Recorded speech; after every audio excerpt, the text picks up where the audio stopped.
Cleopatra VII. The name itself evokes a sense of mystery. She is history's most alluring enigma.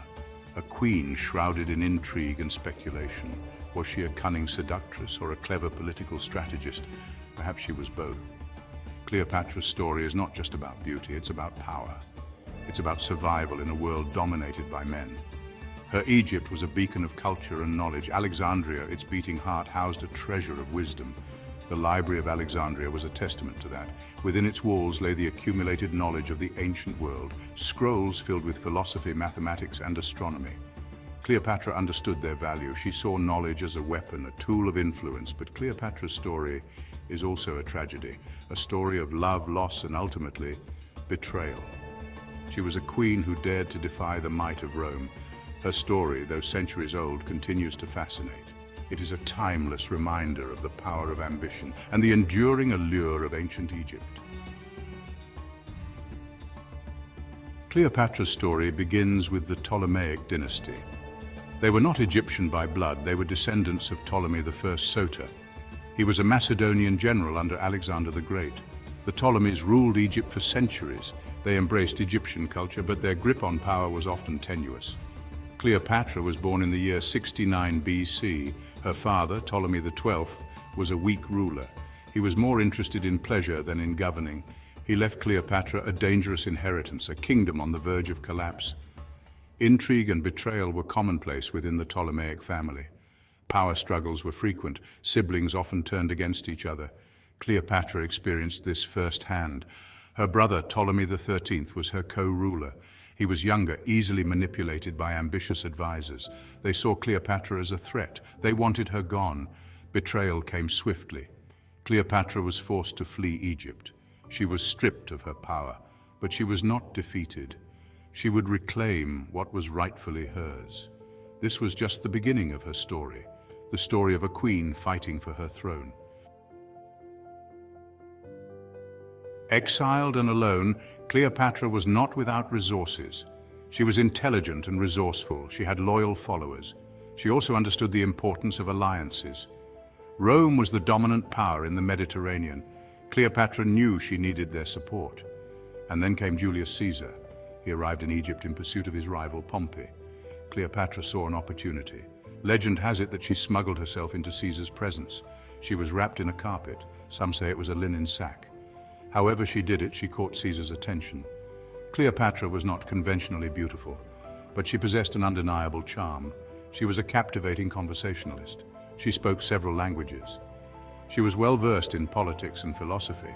Cleopatra seduced Caesar with her intellect as much as her beauty. She secured his support. Together, they defeated Ptolemy XIII. Cleopatra was back on the throne. This time, she was the sole ruler of Egypt. Cleopatra's relationship with Caesar was both political and personal. She bore him a son, Caesarion.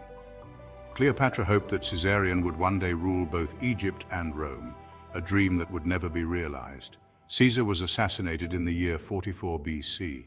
His death plunged Rome into a civil war. Cleopatra found herself in a precarious position. She needed a new Roman protector. She set her sights on Mark Antony. He was Caesar's trusted general, one of the most powerful men in Rome. Their first encounter was strategic. Cleopatra sailed up the Cydnus River to meet Antony. Her royal barge was a spectacle of luxury.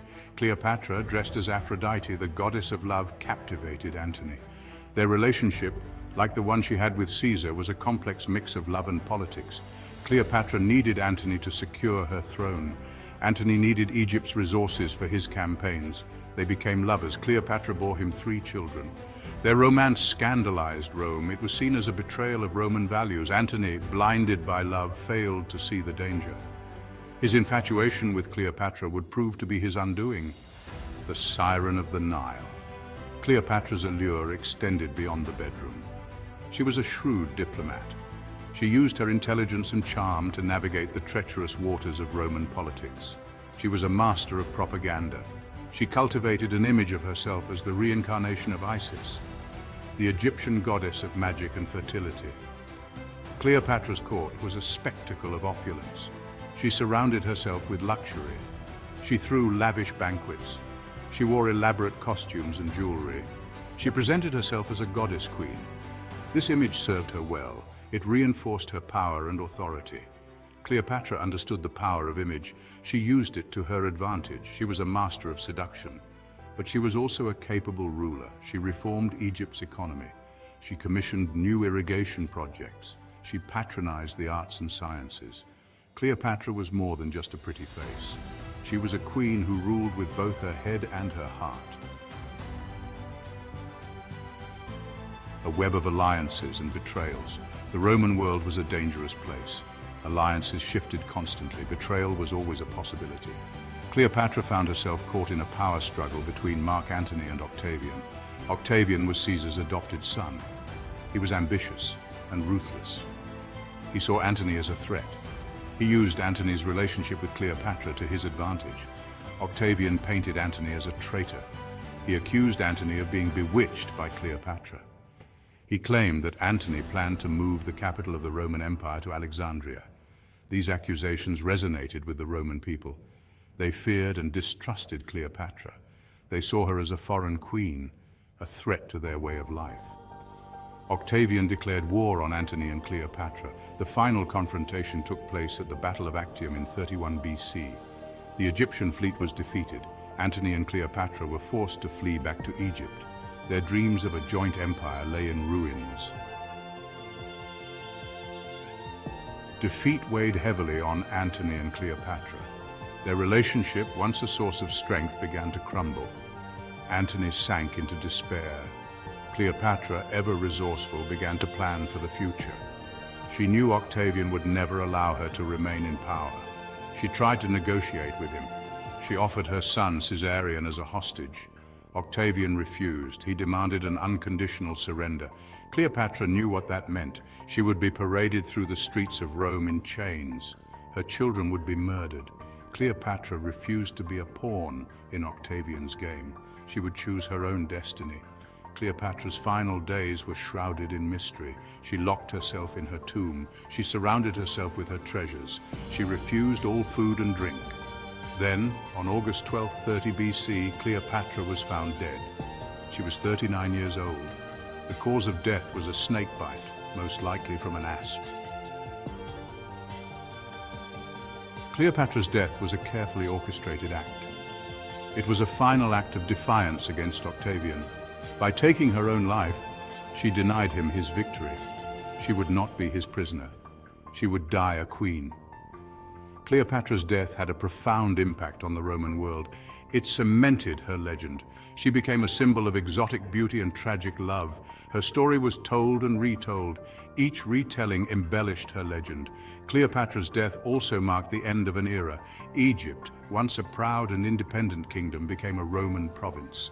The Library of Alexandria, that repository of knowledge, was destroyed. Its scrolls were lost forever. Cleopatra's dream of a powerful and independent Egypt died with her. Cleopatra's story continues to fascinate us today. She was a woman of contradictions. She was a loving mother and a ruthless queen. She was a skilled diplomat and a master of seduction. She was a product of her time, and yet she transcended it. Cleopatra's story reminds us that history is not just about dates and battles. It's about people, their ambitions, their loves, their betrayals. Cleopatra's story is a human story. It is a story that still resonates today. We are drawn to Cleopatra's story because it is a story of survival. She was a woman who fought for what she believed in. She defied the odds.